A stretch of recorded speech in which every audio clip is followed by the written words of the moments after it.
dursee waan isin beekuu qabdan ijoolleen teenya ijoollee harargee ijoolleen gariibaa dibbeetumuu malee siyaasa irraa walaba. Namni kun akka sabaatitti mataa kan nu qabaa jira. Saba fayyaduu miti ufuu miidhaa jira. Dheengadda amma gabbahee ijoollee akkanaa fixaadhaa gaafa inni jedhu. Kaleessatti itti rattee tumaan dhuftee kun Hamzaan fa'aa hoteelumatti yaa obboleessa kiyya miidiyaa irraa nu arrabsaa jirta. Waan nyaattee iyyuu hin beektu waan dhugdee iyyuu hin beektu. Bakki nuti jirru asuma maan arrabsitee gaafa jedhaniin lubbuun mormatti galte. Osoo ijoolleen harargee ijoolleen babbareedni sabboontonni tun nama siyaasaa ta'uu baattee duriyyee booksiin ilkaan namarra yaasu taate ilkaan dhabarra jira. Kanaaf isa godhe afaan isaatitti ziippii godhatu qabudha. Namni kuni tarree sheekaa keessallee bahe tarree namoota deebi asitti sirriin jirtu asitti dogongora qabda jechuun dirqama lammummaati. Dirqama Oromummaa bahaa jirtan galatooma ulfaadha Oromummaa kana qaba. Kaleessa maasliin gabbahee akkasitti lakkishee kaati kaleessa nama akkanaa wajjin jirta. Girrisaa warra akkanaati warra gaafa dukkanaati warra gaafa rakkooti warra gaafa boriiti nama baay'een nu biraa qiletti dhume qilee hangaasaa faa nyaatte qilee ebaluun faa nyaatte sanitti taruu baadda hedda makiinaa kee fireenii qabii wayita jedhaniin fuudhanii gantummatti hin galanii waan ganda kenna tahee fi waan maalii kenna tahee fi jedha. Ila gowwaan jedha Oromoon beeta gowwaa yoo si jaalate caalaa yoo si morme si fayyadaa jedhan maaliif jennaanin gaafa ati tolchitellee gaafa ati balleessitellee kaayyoon isaa harka sii tumuu qofa.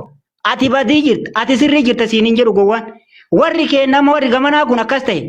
Sheekan uf jalaa badee jira akka inni haxirii namummaatitti haxirii sheekaatitti haxirii ummata Oromootitti deebi'u mataa keessa garaafun sirriidha hanga inni sirraahutti dura dhaabatanii yaada mormuun sirriidha jechuun barbaada itti fufaa namni haftan. Thank you. Ilmaan gariibaa karee bujjatti saneenyu sirka. Awwadii sibsaati gara birammaa deemtaa boo. Ilmaan gariibaa warra wanniiti warra sheekaa roobeeti dibbeetum warra Oromummaa keessaa of baasee sheekaa roobee mandaratti hin galee dirree dibbee mandaraa tumusani. Baale tun afur siin jedhani baale afurtu jira. Gariiba Oromoo keessaa warri of baasu gariiba dibbeetumtu. Baale afurtu jira baale arsiittu jira. Baale Sumaalee baale maalittu jira.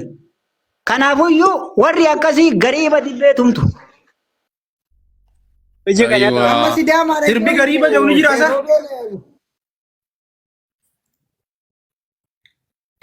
Sirbi gariiba jedhu ni jira. Sirbi gariiba jedhu jiru. Kaka dirmartuu deemee baay'ee malee. Ambari dhageeffadhu jaalibsa awwanti naa ajaa'ibe. Warri amma sheekaa roobeetanii irratti waan akka gartee inni duula isin babbaatee irratti ooltan kuni sodaa isaatiif maaliif bari inni nama gabbee bar jawar mamman nama gartee Oromoodhaaf bar hidhaa keessatti solloo isaa kiiloo 20 kan qaamne bee namicha leenca fakkaatu kan mootummaan qabee hidhe siyaasaadhaaf hidhe siyaasaan siyaasaa rakkoo miti sanirra gabbee bar inni qoosee bar nama kana bar inni garaa isaa Juwaar Mahamadii nama kana deeggartanii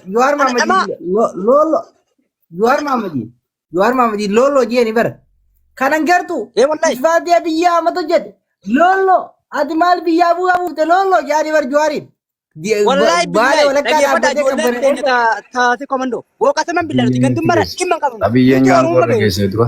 nuti Oromoo beena gaafa gartee namicha solloo kana namatti dhaabbatanii namicha kana gartee ol baaftanii wanna gootan woqataman billahi nama siyaasaa jaba juwaara kasaa beeku kana gatti qeessee war gurbaan kun bar dhugumaan Oromoo miti bar Juwaar Mahamadii ka Oromoon kutaa 11 lubbuu dhabduuf gurbaanuuf jecha aardaa kafalee waamee gatee mana hidhaasan keessa gubate yoom roobeen Oromoo miti jaartii isaatu dubrummaadhaa dhabnaan osoo laal sheeroo jechuun nama jaartii isaa dubrummaadhaa dhabnaan hiike silaa nama isii dubrummaadhaa fudhate qabeetumuu qabaami inni sodaatee hiike silaa tumee hidhamuu qabaami silaa onnee goota qabaate sanuu dheeyisee firraa hiikee biraa deeme.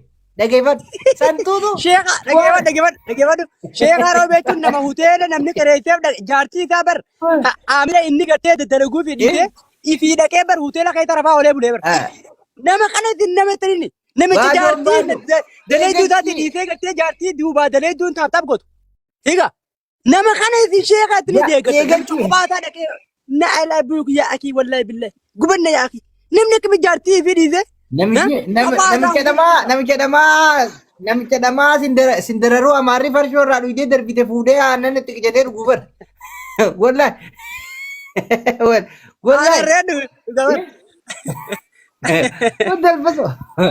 Dalfasoo.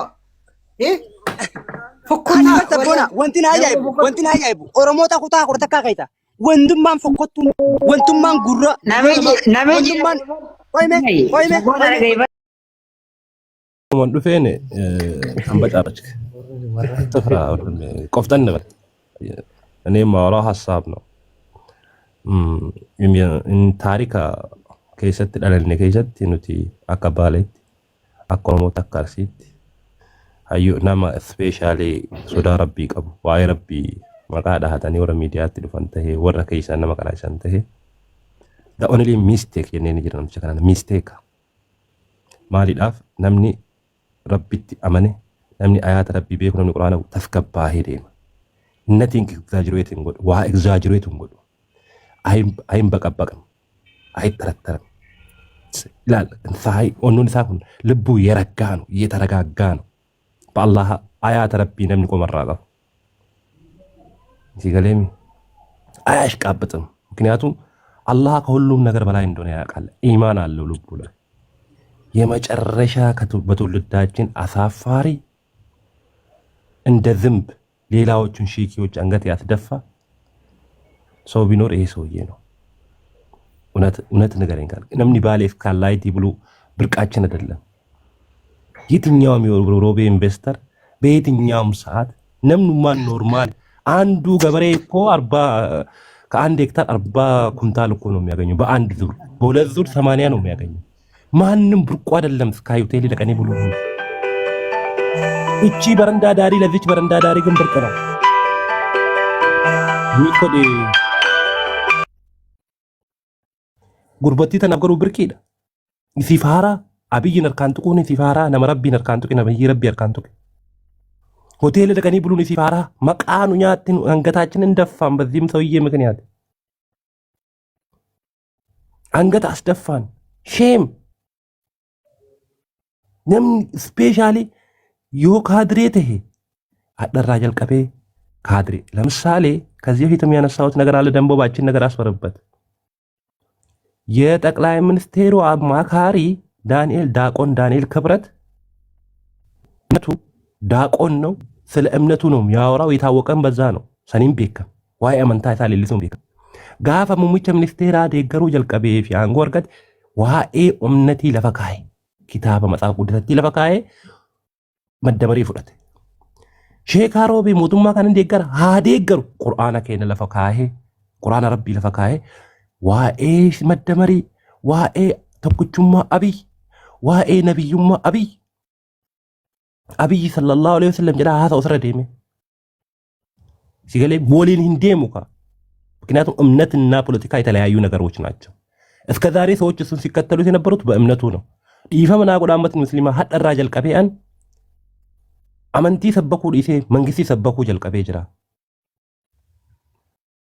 ብሎ በአደባባይ ተናግሮ ከሁለቱ አንዱ መምረጥ አለበት እኔ ወላሂ ከዚህ በላይ ቢያልፍለት ችግር የለብኝም ግን ደግሞ አካሄዱ አክቲ እንት ዲማጅሩ ኢትስ ኖት ኖርማል አሚቲ ያሳፍራል ህዝባችን አልহামዱሊላህ አላህ ሰጥቶን ያደገው እቺ ግን የተመታች ናት መጀመሪያም አከቲ ፎደለም ቤተን አከቲ ውጭ ጎደተለም ቤተን አከቲ ነመተለ እኒ ቤተን አወለ ራጀል ቀቢ የተመታ ሰው ማቆም ያለውም አቆም ካላልቀው ዳበድ ወንጀድኒን ያሰድባል ከዚህ በላይ ይበቃል አንተ ማን ስለሆንክ ነው የምታስቆመው ይበቃል እና ስለሆንክ ነው የምታስቆመው ያባሙ ሳቂ አውርታል ይበቃል በጣም ይወራል አንተ ያለ ነው የምታስቆመኝ ይሄ አግባብ ያለ ነው ያወራው ትክክል ነው ያወራው ይሳቅ ምንም ትክክል አላወራም ተረጋጋ ነባኤት ዱረ ሳቂ ነው እኔ ማውራት አልፈለኩም ግን አንተ ያልክ ያለው ነገር ጥሩ አይደለም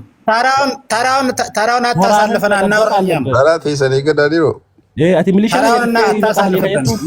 ናምኒ ተቆ መንግስቲ ከነው ደገፈ የሆነ ከመንግስት መደገፍ ከጀመረ በኋላ ማለት ነው ሊያፈራራውና ይፈልጋል ያዳንጂ ስናረኮን ቀቡ ወኒ ነው ጎዳማ ኢሳቂ አንዴ ታራው ሌላ አባሙዳ ላንተ ብዬ አይደለም ወላሂ እኔ በቃ ሰላም አለይኩም ጀራም ሆና